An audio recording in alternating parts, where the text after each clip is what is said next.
Hi everyone, it's Ros Kay, Manager of Member Services at the AFA, and I have Bill Webster with me, who is one of the most favoured mentors at the AFA. And I'd just like to introduce you to Bill, and he'll do a little bit about who he is and what he does.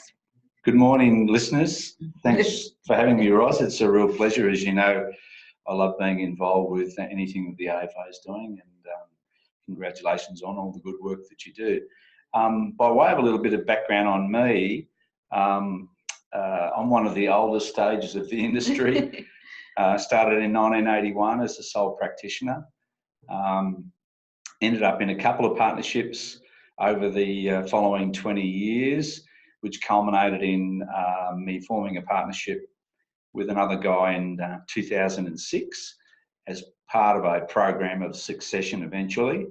And in 2012, Colin took over the business, and I now consult back to the firm in various capacities. One, obviously, still being an advisor. I still look after a group of clients, but there are a number of other projects that the firm's involved in that I help out on, as well as going and sharing the love with other advisors around the country on anything I can get a chance to talk about. And when I first started working at the AFA, just so you know, I was introduced to the mentoring program, and I went and met with Bill, and he told me a story about how he actually first got mentored. And I thought, Bill, it might be good if you just shared that story with everyone to explain your love of passing it on. Look, I think mentorship, as you said in your dialogue with the email that went out about the webinar, it's as old as time. And I lived in New Guinea for 6 years back in the 70s and was involved in sport in the local community, but got invited into their local villages on a number of occasions and saw how their village culture worked, with the older people talking about the community's issues and the younger people sitting around listening but not saying too much, but learning. And I sort of like that concept. And I know in our modern society it's getting away from the hustle and the bustle of things, but mentorship is just such a great thing. It's such a personal thing. And I had 3 or 4 people that were very instrumental in my career when I first started, that gave you encouragement when you weren't maybe feeling as good as what you could feel, not as confident as you could feel, and just a word of encouragement or a new idea or something that would help you get back on track and start to think better of yourself and what you're all about, helped a lot. And I can remember back in February 1982, it was the last working day of February 1982, and when I'd started in July of 81, I had a goal that I had not achieved in any 1 month since I started. And I was really quite down about this. And in fact, on the Friday of that week, the last working day of the month, I'd made my mind up that I wanted to get out of the industry. We were struggling financially. Nothing had really worked for me in that previous few months, until a fellow called Tom O'Connell took me down to Chinatown, and we had a long lunch together, and he recharged my batteries. And then the following week I went out and I achieved my goal for the first time in the 8 or 9 months that I'd been an advisor, off the back of the motivation and inspiration that Tom gave me. Tom has passed on now, but I think of him often fondly, and how he made a big impact on my life. And really that's all I'm trying to do now in the mentoring program, Ros, is pass on the stuff that I've learned, that it might help other people and help them through those early stages of their careers. And to be honest, I truly believe in mentors. I've had a mentor throughout my career in the 26 years I've worked in financial services, and that's why I have a passion for it, like Bill. So without any further ado, I've got a series of questions that quite often are asked of me about the mentor and aspirant program. And because Bill is quite, I guess, what I would call an expert on this, I thought we would launch into some questions to give you some ideas to help you and your aspirant, or the aspirant and the mentor, connect. So one of the first questions I often get, and it sounds a bit simple, but for other people it depends on you, but when should we meet? How often should we meet?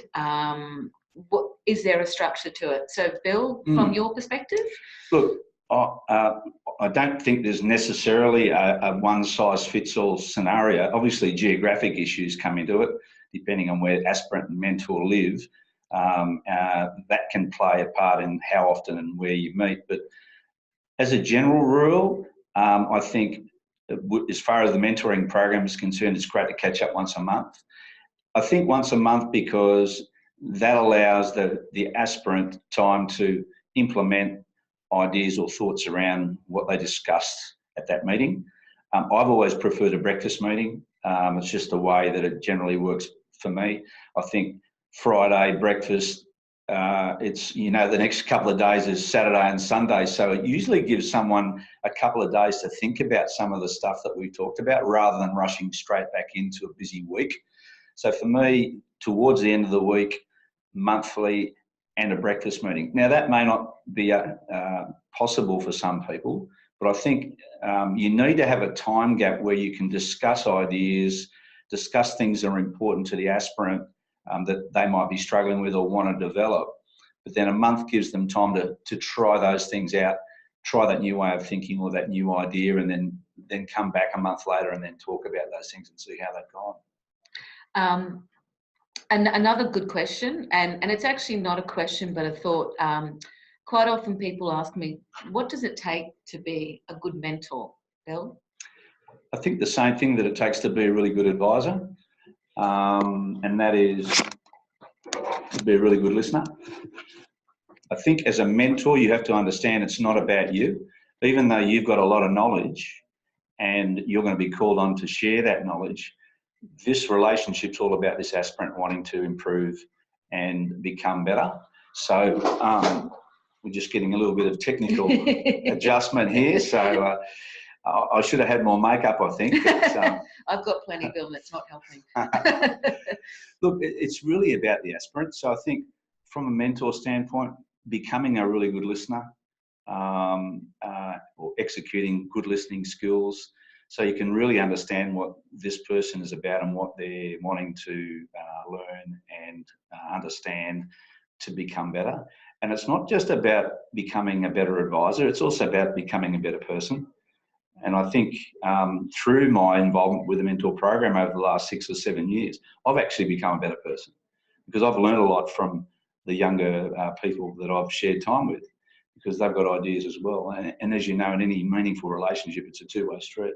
Absolutely. So very much become a good listener and very much understand that it's their agenda. It's really what they are wanting to learn along with your help.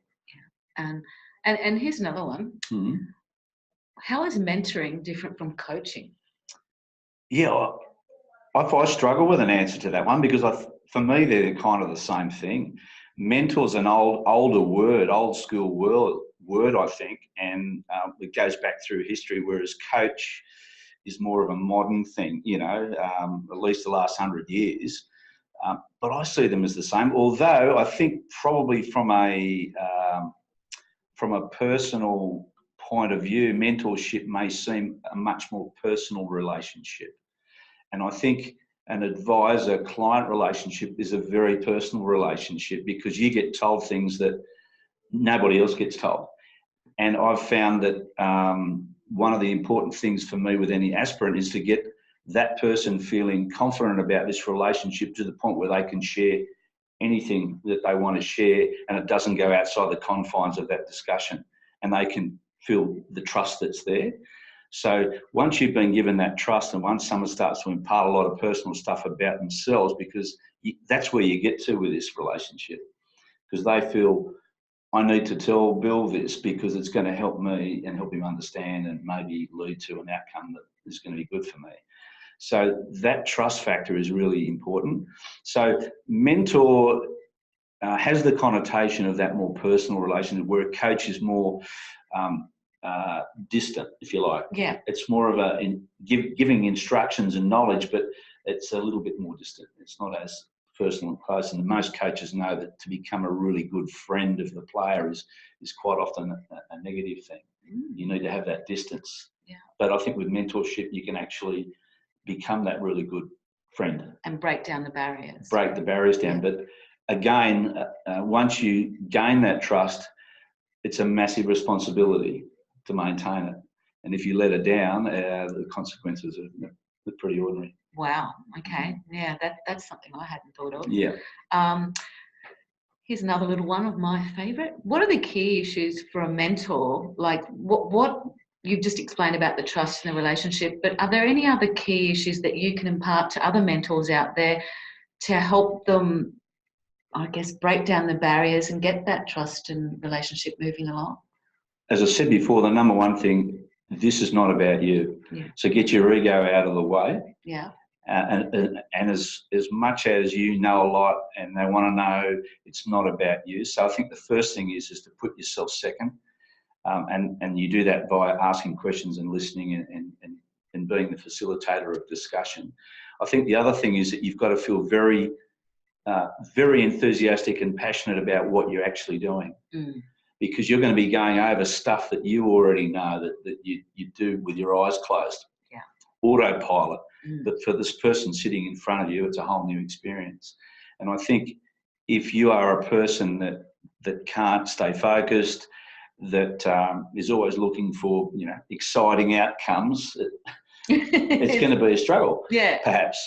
But it is really an opportunity for you to nurture this person and see them grow and develop. For me, that's the most important thing. Yeah. Is seeing where this person is 6 or 12 months from now compared to where they were. Yeah. And I've seen through emails and things that people have sent me, even a couple of years later, of how they felt about that experience. Yeah. And it's not often so much about what you discuss, it's about how you made those people feel. Yeah. In that situation. Does that make sense? Yeah, absolutely. Because if you feel empowered, you feel more inclined to go out and accomplish these things that you're talking about. If you feel overwhelmed by what this person is passing on to you, it can have a negative effect. So there's a balance between information that's going to help them, but also nurturing the spirit of that human being as well. Bill, you're so inspiring, honestly. One of the other things is, and because I know you've been an aspirant too, what do you think the key issues for the aspirant are to get out of that mentor relationship? Yeah, I think certainly to feel valued. Don't feel that they don't want to feel that they're taking up your time. They know that you're volunteering your time and you're taking your way out of your normal day and everything like that. But you do that because you want to do that. Yeah. You don't want someone feeling like they're actually cramping your style or they're taking you away from more important things. There's nothing more important at this moment in time than sitting in front of this individual and helping them.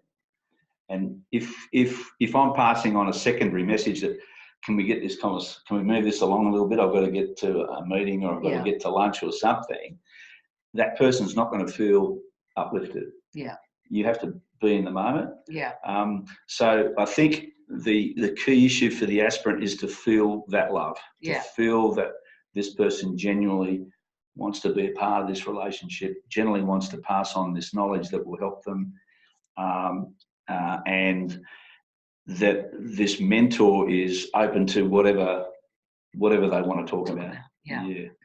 So, and folks, anytime out there you want to put a question in, please do so, because Bill, as I said, is what I would call an expert in mentoring. So if you have any questions, either mentors or aspirants, please just jot them down and we'll answer them as we go along, if you want to add any. So the other thing for me personally is in the time that I've been at the AFA and have worked with Bill about where we want to take this program, Bill's got some fabulous ideas, and I'd like to think in the future that we will build an even more sustainable program with more people being involved. And one of the key things I'd like to say to you all is that please keep in contact with us at head office. We've set this Facebook page up. If you haven't joined it yet, please do. Bill's going to post some things. I post some things and some articles that I find. We'll put the webinar up there as well.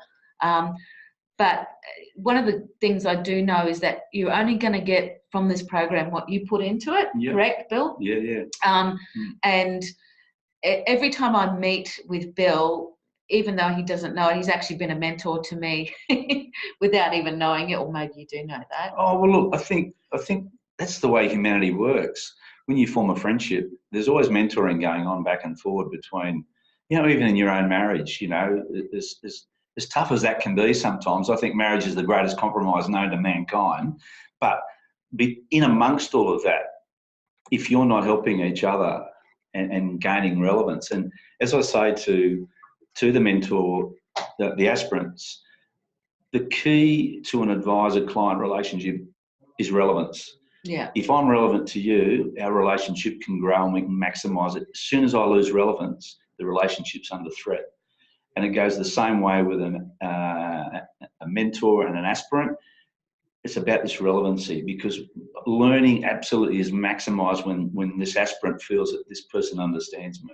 They've got massive relevance to them. As soon as they feel that this is just a going through the motion scenario, it's not going to work. Yeah. So relevance is a key with clients, because getting a client is easy. Hanging on to them for 30 years is a whole different deal. Absolutely. So, yeah. I've just got a question from Elaine. Hi, Elaine. So Elaine's asked, great ideas re how mentors should involve aspirant and behave, but please also set expectations of aspirants and how they can get the most out of the relationship. Yeah. What would you say to that, Bill? Yeah. My basic feeling about it is, as I said before, it's about the aspirant.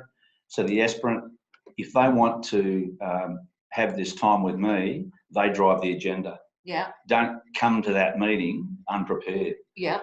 I'll have some things that I know that I can share with that individual, but it's about them learning the things that they feel that they need to learn. Yeah. And in an initial meeting with an aspirant, we'll find out what those things are if we don't find out earlier via an email. So I've got a bit of like a fact find, if you like, yeah. of what that person's about. But certainly they drive the agenda. They have to be the one that's saying, well, these are the things that I'm challenged by, Bill. These are the things that I'd love your input in.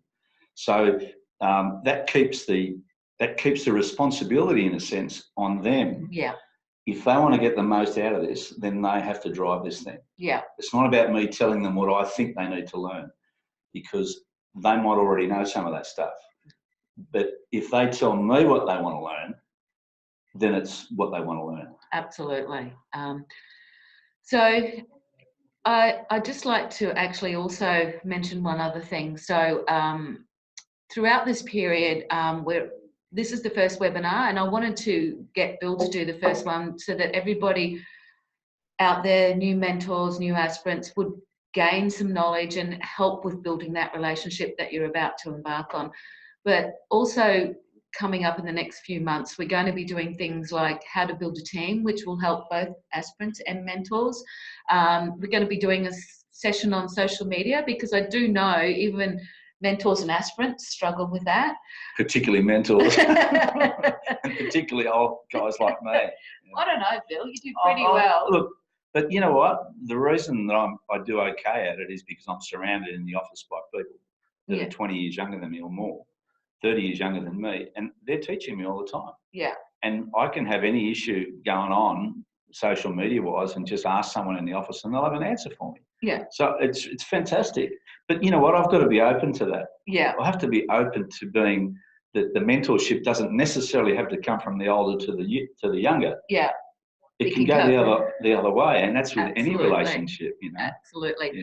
And another topic that I'm also going to delve into will be around, so it's building teams, social media, and I'm also going to get some of our community of practice leaders to come on and tell you what they're doing in their business as well. So it's mentor and aspirant and other people that can help you plan what they're doing. People like Ben Nash, James Millard, young guys who are going out there and changing the way business runs, which are the future of financial advice. But without the great mentors we have, we're not going to be able to continue that stewardship, that practical knowledge. And that's why it's even more important in the coming years that this program becomes stronger and more resilient so that this knowledge is not lost. Now, I've got a couple of more questions.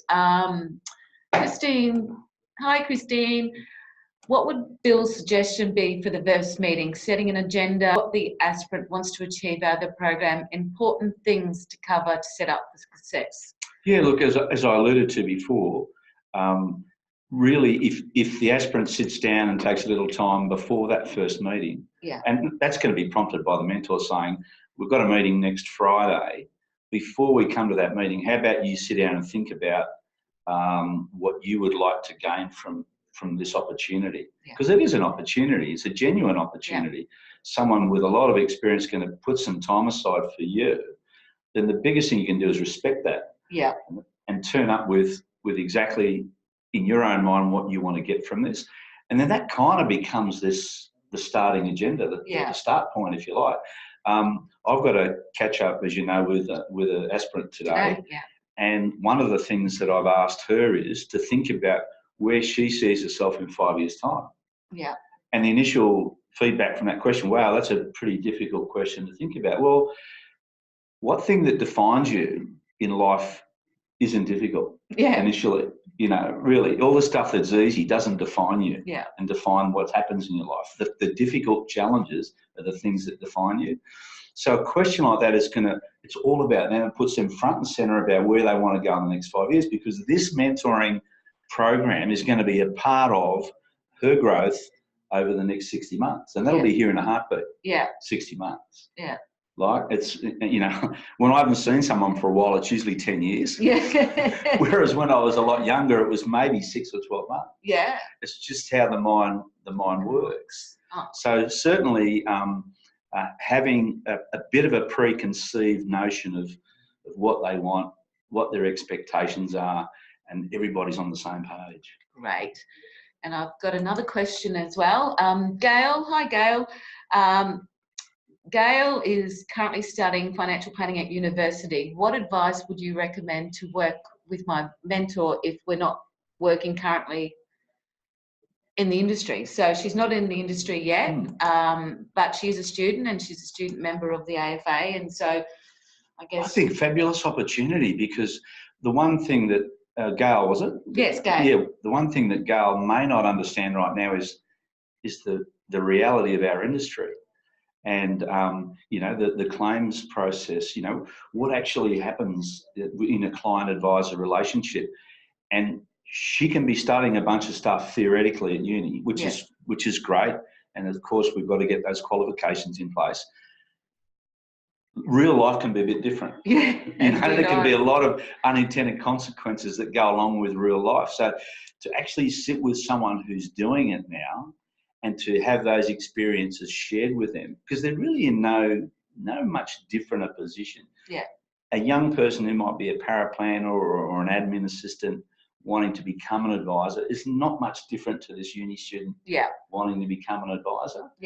I think the fundamentals are the same. What do you want to learn? What do you want to get a heads up on? The same thing. You drive the agenda. What are the things that you think you want to learn about the industry? And then the knowledge that the mentor has can tap into those different things and add the extra value or the extra unexpected value that they want to get from the relationship. So go your hardest and get a mentor. So guys, if there's no further questions, we might close off for today. Once again, Bill, thank you so much for your time. I love working with Bill, honestly. Bill gave me one of the best books I've ever read.